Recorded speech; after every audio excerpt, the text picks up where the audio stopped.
ஆச்சி மசாலா. எந்த சமையலும் ருசி தேடும் ரகசியம். 20 ரூபாய். மண்டே மார்னிங் பிச்சுக்கன்னு சென்சார் ஒத்துக்கல. அதை மாற்றணும் அப்படின்னு அதுக்கு பிறகு சரி டிச்சுக்குன்னு பொருள் இல்லாமல் ஒன்று போடலான்றதுக்காக போட்டது. அவங்களோட நிறம் கேரக்டர்ஸோட நிறம் எல்லாரோட நிறமும் அது ரத்தத்துலேயும் கலந்து இருக்கு. இன்னைக்கு இருக்க ட்ரெண்டுக்கு கரெக்டாக செட் ஆகும் சார். இது இந்த அரசியல் துரோகமா காதல் துரோகமா சார்? எல்லா துரோகமும் சார். பொண்டாடி துரோகம் பண்ணலாம், பசங்க துரோகம் பண்ணலாம், நீங்கள் துரோகம் பண்ணலாம், ஃப்ரெண்ட்ஸு துரோகம் பண்ணலாம். அதுக்கான நடிகை எப்படி தேர்வு செஞ்சீங்க? டான்ஸ் ஆனது பிரமாதமாக ஆடினாங்க. அது ஒரு புது சில்க் மாதிரி இருக்கு. இவ்வளவு விஷயத்துல அதுதான் ரெஜிஸ்டர் ஆயிருக்கு சார். ஹைலைட் அதான் படத்துல பாட்டு இதெல்லாமே வரிசையில் காத்துட்டு இருக்கு. இந்த நிறம் முடிஞ்சதுக்கு அப்புறம் ஒவ்வொரு அப்டேட்டாக இருக்கா.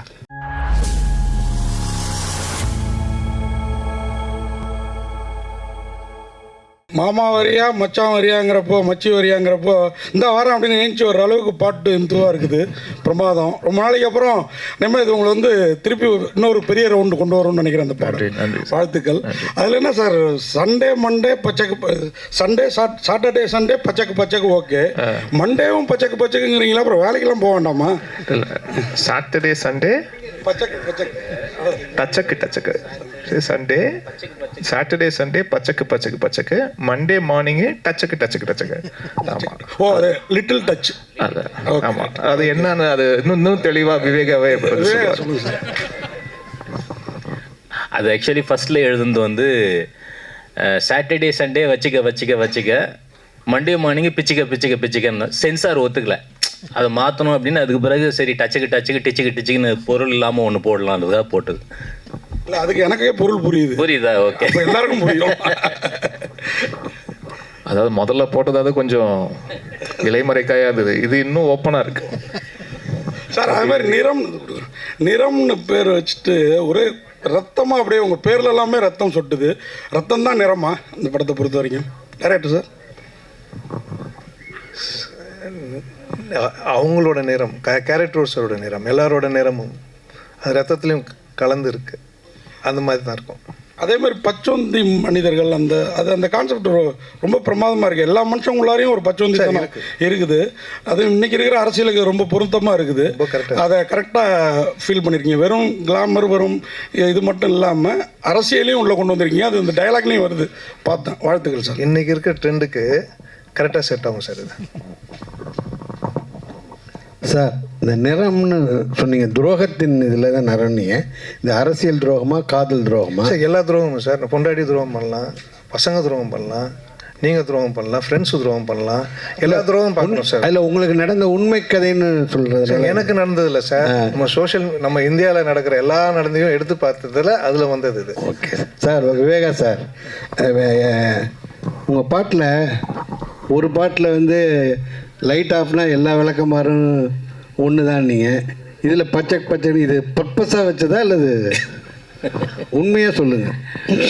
இப்போ இந்த படத்தில் இந்த நூதனா அந்த மெலடி சாங் கொடுத்து அதெல்லாம் எழுதியிருப்பேனா? நிச்சயம் இருக்கு. இது ஒரு கேளிக்கை பாடல் அப்படிங்கிறதுனால அந்த கேளிக்கை பாடலுக்குரிய நியாயத்தை செய்யணுங்கிறதுக்காக அதை எழுதுறது. திருப்தியாக செஞ்சுருக்கீங்க. வாழ்த்துக்கள். நன்றி சார். சார், பச்சை அதெல்லாம் கரெக்டு தான். அதுக்கான நடிகை எப்படி தேர்வு செஞ்சீங்க? டான்ஸ் ஆனது பிரமாதமாக ஆடினாங்க. அது ஒரு புது சில்க் மாதிரி இருக்கு. இவ்வளவு விஷயத்துல அதுதான் ரெஜிஸ்டர் ஆயிருக்கு சார். ஹைலைட் அதான் படத்துல. கேளுங்க சார், நல்லா கேளுங்க சார். சார், நீங்கள் டைரக்டர் தான் சொல்லுங்க.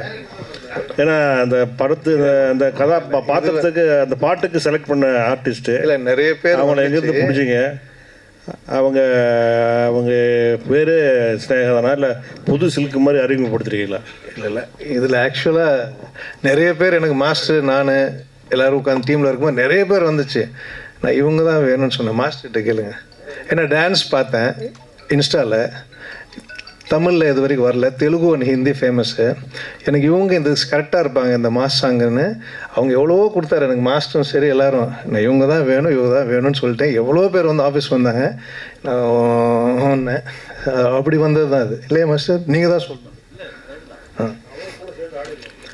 ஆமாம் சார். வந்துச்சு. இந்த இது காதலனில் வரும்ல சார், ஏவோவா அந்த மாதிரி வந்துச்சு. விட்டு பார்த்தோம். சார் நல்லா வாய்ஸ் கொடுத்தாரு. அவர் கொடுத்த வாய்ஸ் படம்லாம் அவர் கொடுத்த வாய்ஸ்லாம் படம் ஹிட்டு சார். 2 படம் அவர் கொடுத்த நிறைய வாய்ஸ் படம் ஹிட்டு. டைரக்டர் சரிங்க சார். நீங்கள் பேசும்போது சொன்னீங்க ஆக்சுவலாக ட்ரூ இன்சிடென்ட், அதனால் டீப்பாக கேட்காதீங்க, படம் பார்த்து தெரிஞ்சிங்க அப்படின்ட்டீங்க. பட் நீங்கள் படத்தை வந்து கிட்டத்தட்ட தமிழ், தெலுங்கு, மலையாளம் இதை ரிலீஸ் பண்ணுறீங்க. ஸோ எந்த ஸ்டேட்டில் நடந்த ஒரு இன்சிடென்ட் இது? ஸோ ஜஸ்ட் மேலோட்டமாக சொல்கிறீங்களா இல்லை வந்து டீப்பாக ரிசர்ச் பண்ணி சொல்கிறீங்களா? சரி, இந்தியா ஃபுல்லாக நடந்தது, மெயினாக கொல்கட்டாவில் நடந்தது, அவ்வளோதான். அது வந்து நம்ம படம் எடுத்துட்டோம், ஃபஸ்ட் ஷெட்யூல் கதை எழுதிட்டோம். நான் சொன்னல 16 வருஷம் நம்ம எழுதிருந்தோம். ஒவ்வொரு வருஷம் ஒன்று ஒன்று வந்துச்சு, ஒவ்வொரு டேரக்டர்ஸ், ஒவ்வொரு கோ டேரக்டர்ஸ்ட்டு. ஃபஸ்ட்டு ஷெட்யூல் போயிட்டு வந்தோடனே நாங்கள் 4 months கழிச்சு இன்சிடென்ட் நடக்குது. அதுக்கப்புறம் செகண்ட், தேர்ட், ஃபோர்த் போனோம். சரி, நம்ம என்ன நினச்சோமோ அது நடந்ததில் பேப்பர்ஸில் நிறைய வந்திருக்கு. இன்னொன்று it happened what ever thing. அதை நினச்சி போகல, அந்த மாதிரி இருக்கும்போது நடந்து நம்ம நினச்சதை கொஞ்சம் இன்க்ளூட் பண்ணோன்னா அது அப்படியே பர்ஃபெக்டாக இருக்கும். Okay, fine sir. Mugen sir, நீங்கள் பிக் பாஸில் அவங்களே சொன்னாங்க உங்கள் சீசன் வந்து அவ்வளோ பெரிய சீசன். நீங்கள் வந்து நடிகர் மாத்திரம் இல்லை, நீங்கள் வந்து பாடகர், நீங்கள் வந்து பாடலாசிரியர் எல்லாமே ஆயிடுச்சு. ஏன் இவ்வளோ கேப்பு? உங்களை வந்து தமிழ் சினிமாவில் ஏமாந்துட்டாங்களா இல்லை சரியான இது பண்ணலையா? இல்லை, அப்படி கிடையாது சார். ஆக்சுவலி என்னென்னா, இடம் பொருள் ஏவல் அப்படி இருக்கு இல்லையா? ஸோ காலம் தான் வந்து ஒவ்வொரு ஒரு மனிதனோட காய் நவுத்தி போயிட்டே இருக்கும். அந்த மாதிரி பாடல்கள் பண்ணிக்கிட்டு தான் இருக்கேன், ப்ராஜெக்ட்ஸ் போயிட்டு தான் இருக்குது. இப்போ சோஷியல் மீடியா வந்து இன்ஃப்ளூயன்ஸ் அதிகமாக இருக்குது. இப்போ சோஷியல் மீடியான்னு பார்த்தீங்கன்னா, நம்ம ஒரு 10 வருஷம் முன்னாடி பார்த்தீங்கன்னா நம்ம ஏதாச்சும் ஒரு கான்டென்ட் போட்டால் 10 பேர் பார்ப்பாங்க. அப்போது இப்போ இருக்கிற காலகட்டத்தில் பார்த்தீங்கன்னா ஒரு கான்டென்ட் பார்த்தா ஒரு ஆள் தான் பார்ப்பாங்க. என்ன ரீசன்னா, த க்ரோத், அவ்வளோ அதிகமான இன்ஃப்ளூயன்சஸ், அவ்வளோ அதிகமான விஷயங்கள் வந்து ஃப்ளட்டட் ஆகுது. ஸோ அந்த மாதிரி சில விஷயங்கள் நம்ம செய்கிறப்ப அது தெரியாமல் இருக்கலாம். ஸோ நான் நிறைய பாடல்கள் ரீசன்ட் டைமில் பண்ணியிருந்தேன். பொதுவாக ஒரு 80% தெரியுது, 20% தெரியல. எப்போ ரிலீஸ் பண்ணுறீங்கன்னு கேட்குறாங்க. பட் ரிலீஸ் ஆகிருக்கும், அதுக்கப்புறம் தான் போய் பார்ப்பாங்க, தேடுவாங்க. ஏன்னா அவங்களோட அல்கரிதம் மாறி இருக்கும், அவங்க சர்ச் பண்ணுற அல்கரிதம் யூடியூப்பில் இருக்கட்டும், இன்ஸ்டாகிராம் இருக்கட்டும், அந்த மாதிரி. ஸோ இந்த ஒரு அடிப்படை தான். மற்றபடி பாடல்கள் பண்ணிகிட்டு இருக்கேன். படங்கள் 2-3 படங்கள் வருஷலாம் தொடர்ந்து வரப்போகுது. ஸோ ஒவ்வொருத்துக்கும் ஒரு கேப் வந்து என்ன விடுதுன்னா, சில தாமதங்கள் இப்போ ப்ரொடக்ஷன் சைடில் நடக்கும். அதுக்கப்புறம் வந்து தவிர்க்க முடியாத சில காரணங்கள் சொல்லலாம் இல்லையா? எல்லாத்துக்குமே ஒரு பிரச்சனை இருக்கும் இல்லையா? ஸோ அந்த ஒரு கேப் தான் தவிர்த்து நல்ல கான்டென்ட் வந்து எப்பயுமே கொடுக்கணும்னு ஆசைப்பட்றேன். ஸோ நல்ல கான்டென்ட் தேர்ந்தெடுத்து பண்ணிகிட்ருக்கேன். ஹாய் முகேன். Thank you sir. சொல்லுங்க அக்கா. வணக்கம். வணக்கம். இப்போ வந்து நீங்கள் மலேசியா டு சென்னை வந்து படம் பண்ணிட்டு இருக்கீங்களா? இந்தியாவில் செட்டில் ஆகிற ஐடியா இருக்கா? அடுத்தடுத்து என்னென்ன படங்கள் பண்ணிட்டு இருக்கீங்க, ஒரு அப்டேட் கொடுங்க. கண்டிப்பாக டெஃபினட்டாக ஐடியா இருக்குது. இந்தியாவில் செட்டில் ஒரு ஐடியா இருக்குது. என்னோடய ஃபேமிலியெல்லாம் முழுசாக மலேசியாவில் தான் இருக்கிறாங்க. ஸோ நான் வந்து ரொம்ப ஃபேமிலி ஓரியன்டான ஒரு பர்சன். ஸோ அதனால் நான் பேக் அண்ட் ஃபார்த் ட்ராவல் பண்ணிக்கிட்டே தான் இருக்கேன். எனக்கு இங்கே அதிகமான வாய்ப்புகள் கிடைக்கிறப்ப இங்கே இருந்து ஒரு ரீசெண்ட் டைமில் படம் பண்ணுறப்போ ஒரு 3 months, ஒரு 4 months, 6 months, 8 monthsலாம் கூட இருந்திருக்கேன். ஸோ 8 months இங்கே இருந்து ஃபுல் ஸ்ட்ரெச்சாக முடிச்சுட்டு அதுக்கப்புறம் ஊருக்கு போயிட்டு வந்திருக்கேன். இந்த மாதிரி ட்ராவலிங் தான் இருக்குது. அடுத்தடுத்த எக்ஸைட்டிங்கான படங்கள், ப்ராஜெக்ட்ஸ், பாட்டு இதெல்லாமே வரிசையில் காத்துட்ருக்கு. இந்த நிறம் முடிஞ்சதுக்கப்புறம் ஒவ்வொரு அப்டேட்டாக வரும்க்கா. முகேன் சார், அண்ணன் கேட்ட கொஸ்டினோட இது தொடர்ச்சி தான். ஏன்னா பிக் பாஸில் ஜெயிச்சவங்க எல்லாருமே தான் வந்து ரொம்ப ஸ்ட்ரகிள் பண்ணுறாங்க. ஆனால் வந்து கூட இருக்கிறவங்க வந்து நிறைய படம் பண்ணிடுறாங்க. ஏன் நீங்கள் வந்து ஹீரோஸும் தான் பண்ணணும், இல்லை மற்ற வேறு கேரக்டர் பண்ணக்கூடாதுன்னு சொல்லிட்டு ஒரு பிளானில் இருக்கீங்களா? அப்படி கிடையாதுண்ணே. நல்ல கேள்வி. Thank you for asking. நான் இன்னைக்கு கூட பேசியிருந்தேன், எங்களுடைய டீமில் பேசியிருந்தேன்.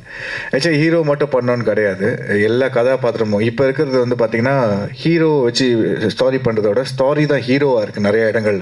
அது மாதிரி நிறைய படங்கள் கூட நீங்கள் சொல்லலாம். எக்ஸாம்பிள் சொல்லணும்னா டூரிஸ்ட் ஃபேமிலி, அது வந்து ஹீரோ ஓரியன்ட் ஃபிலிம் கிடையாது, அந்த ஸ்டோரி வந்து ஒரு ஹீரோ. அந்த மாதிரி நல்ல கதாபாத்திரம் உள்ள எந்த ரோல் கிடைச்சாலும், ஒரு வில்லன் கிடைச்சாலும் பண்ணணும்னு எனக்கு ஆசை இருக்குது. நல்ல கதாபாத்திரம் ரோல் கிடைச்சாலும் பண்ணணும்னு ஆசை இருக்குது. கண்டிப்பாக அதை நோக்கி போவேன். இமான் சார், டேரக்டர் சொன்னாங்க எல்லாமே துரோகம்னு சொல்லிட்டு ஒரு சாங்ஸ் வருது. அது வந்து இமான் சாருக்கும் வந்து துரோகம் நடந்திருக்குன்ட்டு. அந்த சாங்ஸ் பண்ணும்போது மட்டும் உங்களுக்கு என்ன தோணுச்சு மைண்டில்? யாருக்கு தான் சார் நடக்காம இருக்கு? யாரெல்லாம் அவங்கவுங்க வாழ்க்கையில் ஏதாவது ஒன்று இருக்கு தானே செய்யும். ஸோ அது வந்து அந்த மாதிரி ஒரு வரி பாவுஜை போடும்போது இன்னும் ரிலேட்டபுளாக இருந்தது. அது வந்து எனக்கு மட்டும் இல்லை, அது கேட்குறவங்க யாராக இருந்தாலுமே அவங்களோட வாழ்க்கையில் ஏதாவது ஒரு நிகழ்வு நடந்திருக்கும் இல்லையா? ஸோ அதை வச்சு பார்க்கும்போது ஓகே, ரொம்ப ரிலேட்டபுளாக இருக்கு.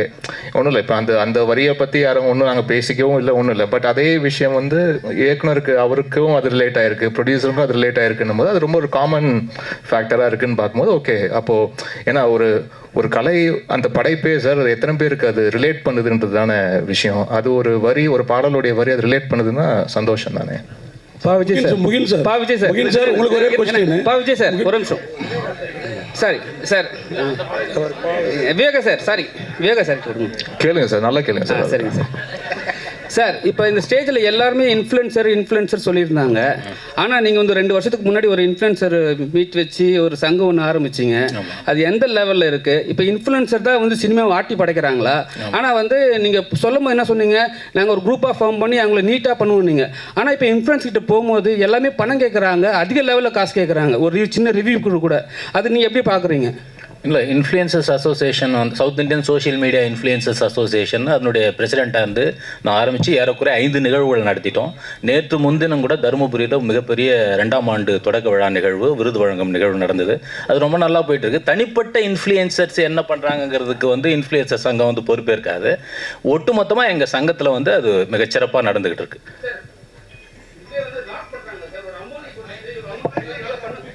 இவ்வளோ அமௌண்ட் கொடுத்தா தான் என்னால் ஒரு படத்தை ரிவ்யூ கொடுக்க முடியும், நல்லா கொடுக்க முடியும்னு சொல்கிறாங்க. ஆனால் வந்து அவங்கள போயிட்டு ஃபாலோ பண்ணுற ஆளுங்க வந்து போய் படம் பார்க்குறது கிடையாது, அவங்கள மட்டும் தான் ஃபாலோ பண்ணுறாங்க. சினிமாவில் இருக்கிறவங்களுக்கு வந்து படம் பார்க்குறவங்க போய் தேட்டர் போய் பார்க்குறாங்க. இல்லை, சங்கத்தின் மூலமாக வந்து நீங்கள் அணுகிறப்போ அதுக்கு நாங்கள் பொறுப்பேற்கலாம் ஒழிய தனிப்பட்ட சங்க உறுப்பினர்கள் செய்கிறதுக்கு நம்ம பொறுப்பு. சார், நீங்கள் ஒரு நடவடிக்கை எடுக்கலாம்ல, இது மாதிரி ஏமாத்துறவங்களை வந்து நீங்கள் பேன் பண்ணலாம். ஆமாம், நிச்சயமாக அதை செய்யலாம். மகிழ்ச்சி சார். முகின் சார், அந்த பாடல் பற்றி தான் திருப்பி வரேன். அந்த பச்சைக்கு டச்சக்கு பாட்டில் உங்களுக்கு வந்து பெரிய போர்ஷன் இல்லை, ஏதோ நீங்கள் கேட்டு வாங்கி ஆடின மாதிரி தெரிஞ்சுது. என்ன மாதிரி அதில் என்ன மாதிரி இல்லை, எங்கள் எல்லாரும் மாதிரியும் ஈர்ப்பு ஏற்பட்டு அந்த சாங்கில் நானும் இருக்கணும் அப்படின்னு வந்தீங்களா? என்ன அது? இல்லை சார், நான் அப்போ அந்த மாதிரி ஆர்டரில் ஆக்சுவலி இல்லை அதுதான் சார் சொன்ன மாதிரி அந்த படத்தில் அந்த சிச்சுவேஷனுக்கு அந்த சாங் தேவைப்பட்டிருக்கு. அது எதனால அந்த போலீஸ் பின்னாடி வராங்க இல்லையா, அதை ரிவீல் பண்ணியிருப்பாங்க போலீஸ் வராங்கன்னு. ஸோ அந்த கேரக்டர் வந்து இங்கே ட்ராவல் பண்ணணும், அங்கே போகணும். அந்த நீட் இருந்தனால தான் அந்த சீனில் வச்சுருந்தாங்க. நிதின் சத்யா, ஒரு நிமிஷம். நீங்கள் ஒரு நல்ல நடிகர். உங்கள் பாண்டியராஜனுக்கு அப்புறம் அந்த விழியாலேயே நடிக்கக்கூடிய ஒரு மனிதர் நீங்கள். இடையில பெரிய பிரேக். நீங்கள் அவர் இப்போ முகின் மாதிரி தான், ஹீரோ வில்லன் எந்த கேரக்டர் வேணாலும் பண்ணுவீங்க.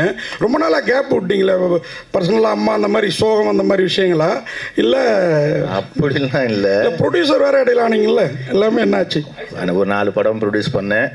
அதுக்கப்புறம் ஒரு பெரிய நிறுவனத்தில் வந்து ஹெட் ஆஃப் ஆப்ரேஷன்ஸாக இருந்தேன். இப்போ I am back into my production. அதான் முகின் சொன்ன மாதிரி இடம் பொருள் ஏவல் நல்ல படம், ஒரு தரமான படம், அதில் ஒரு நல்ல கேரக்டர். அதுதான் இனிமேல் குவாலிட்டி தான் பார்க்கணும், குவான்டிட்டி பார்க்கறது வந்து எனக்கு பெரிய உடன்பாடு இல்லைன்னு தான் நான் ஃபீல் பண்ணுறேன். இனிமேல் இந்த கேப் இல்லாமல் நான் பார்த்துக்கிறேன் கண்டிப்பாக. இயக்குனர் சார், அதாவது இந்தியாவில் வந்து தொடர்ந்து வந்து பாலியல் குற்றங்கள் வந்து பெண்களுக்கு எதிராக அதிகமாக நடந்துக்கிட்டு இருக்கு. நீங்கள் வந்து இந்த பாலியல் குற்றத்தை வந்து இந்த படத்தில் மையப்படுத்தி எடுத்திருக்கீங்களா, இல்லை வேற ஏதாவது இன்ஸ்டன்ட்? ஓகே சார், இது உண்மை சம்பவத்தை தழுவி உண்மை சம்பவம் ஆயிருக்கு. ஓகே சார், இருந்திருக்கு, வந்திருக்கு. அதுவும் இல்லாமல் இதுக்கு முன்னாடி வந்ததெல்லாம் ஒட்டியே வரும். இது ரொம்ப ஒட்டினது வந்து இப்போ ரீசெண்டாக வந்தது. Okay sir. இமான் சார், இந்த தேசிய அவார்டு வந்து தொடர்ந்து வந்து நல்ல படங்களுக்கு தான் வந்து தொடர்ந்து கொடுத்துக்கிட்டு இருக்காங்க. இந்த வருஷம் பயங்கர சர்ச்சையாயிருக்கு. இப்போ வந்து நீங்கள் இந்த மாமா வாரியா வா மச்சு வாரியான்னு இந்த பாட்டு போடுறீங்க. இந்த வருஷத்துக்கான தேசிய அவார்டு வந்து 2027 உங்களுக்கு கிடைக்குமா? அப்படி கிடைச்சா நீங்கள் ஏற்றுப்பீங்களா அந்த பாட்டுக்கு? ஏன்னா வந்து நிறைய சர்ச்சையாயிருக்கு சார். அதான் சொல்கிறேன், இந்த பாட்டுக்கு அந்த பாட்டுக்கெல்லாம் தாண்டி ஒரு தேசிய அளவில் நம்மளுடைய மாநிலத்துக்கு ஒரு அங்கீகாரம் கிடைக்குதுன்னா அது நம்ம ஒட்டுமொத்த தமிழர்களுடைய வெற்றியாக தான் சார் அதை நம்ம பார்க்க முடியும், அவ்வளோதான். ஸோ அது வந்து அதான் சொல்கிறேன், எப்போவுமே ஒரு வெற்றி அந்த படைப்புக்கு உண்டான வெற்றியா அப்படின்னு பார்த்தீங்கன்னா சில நேரங்கள் அது வந்து கரெக்டு ஆமான்னு சொல்லுவாங்க, சில நேரம் இல்லைங்க அதுக்கெல்லாம் அவ்வளோ தகுதியெல்லாம் கிடையாதுங்க அப்படின்னு சொல்லுவாங்க. பட் நான் எப்போவுமே அதை எப்படி பார்க்குறேன்னா, ஒருத்தருடைய ட்ராவல், அவங்க எங்கேருந்து வந்திருக்காங்க, அவங்க என்னவா இருந்திருக்காங்க, இதே துறையில் எத்தனை ஆண்டு காலமாக அவங்க அது வந்து ரொம்ப அந்த இடத்தை தக்க வைப்பதற்குண்டான உழைப்பை எவ்வளோ போட்டிருக்காங்க, அதெல்லாம் சேர்ந்து ஒரு அதுக்குண்டான முத்தாய்ப்பாக வந்து ஒரு விஷயம் ஒன்று நடக்கும், ஒவ்வொருத்தருடைய வாழ்க்கையில் வந்து நடக்கும். அது அவங்க கொடுக்கப்படுற விருது வந்து அதுக்கு தகுதியானதா இல்லையான்னு பார்த்தீங்கன்னா அதுக்கு வந்து மாற்று கருத்து இருந்துக்கிட்டே இருக்கும். அது எல்லாருடைய விமர்சனத்துக்கு உள்ளான ஒரு விஷயம்தான்.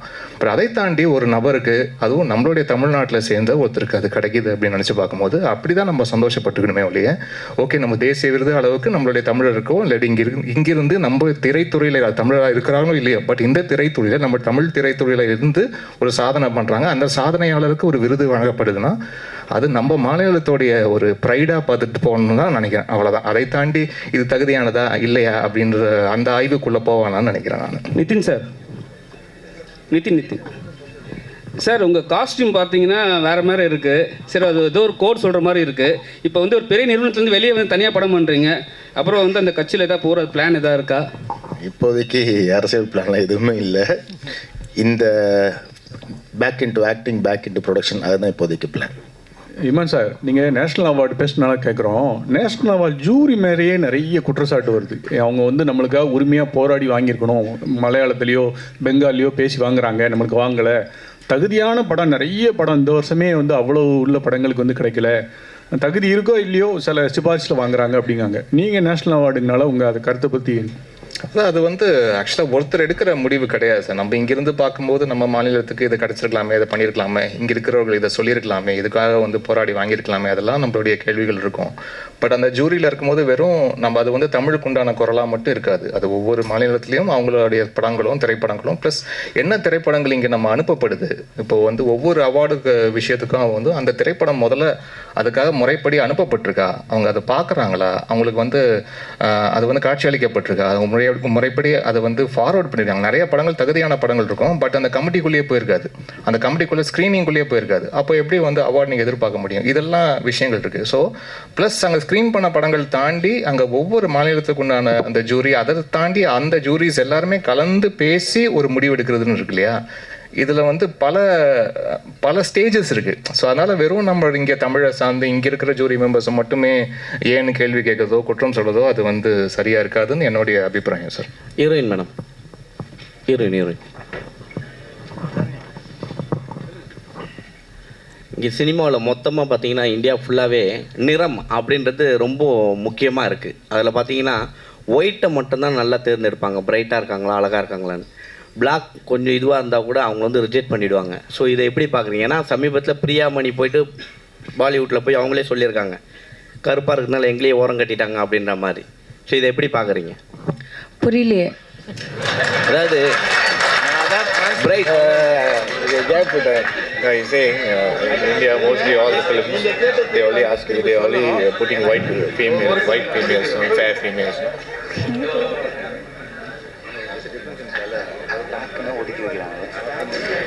So they are generally talking about the complexion, the difference in complexion. So do you have any opinion on that? அதான் நீங்கள் ஆடியன்ஸ்க்கு கேட்டாங்க அண்ட் டிரெக்டர்ஸ்க்கு கேட்டாங்க, காஸ்டிங் பீப்புளுக்கு கேட்டாங்க. I don't have an opinion about it. Heroine madam, அது மாதிரி ஒரு கொஸ்டின். படம் முழுக்க நீங்கள் தான் ஹீரோயின் என்ன, நல்ல பாட்டு 2-3 கூட இருக்குது, 2-3 song also there for you. But only one song that madam is reach வேற level, that press meet. Okay, so நீங்க அந்த சாங் விட்டு வெளியே வர மாட்டீங்களா? You feel next film that type of song I am also do it. I am also do it. அவங்க பண்ணணும். நல்லா பாட்டு இருந்து and if I like how it sounds then கண்டிப்பா நான் பண்றேன். ஓகே, வாழ்த்துக்கள் சார். டைரக்டர் சார், உங்களுக்கு ஒரு கேள்வி. டைரக்டர் சார் மீண்டும் நீங்க அநியாயமா பண்றீங்க.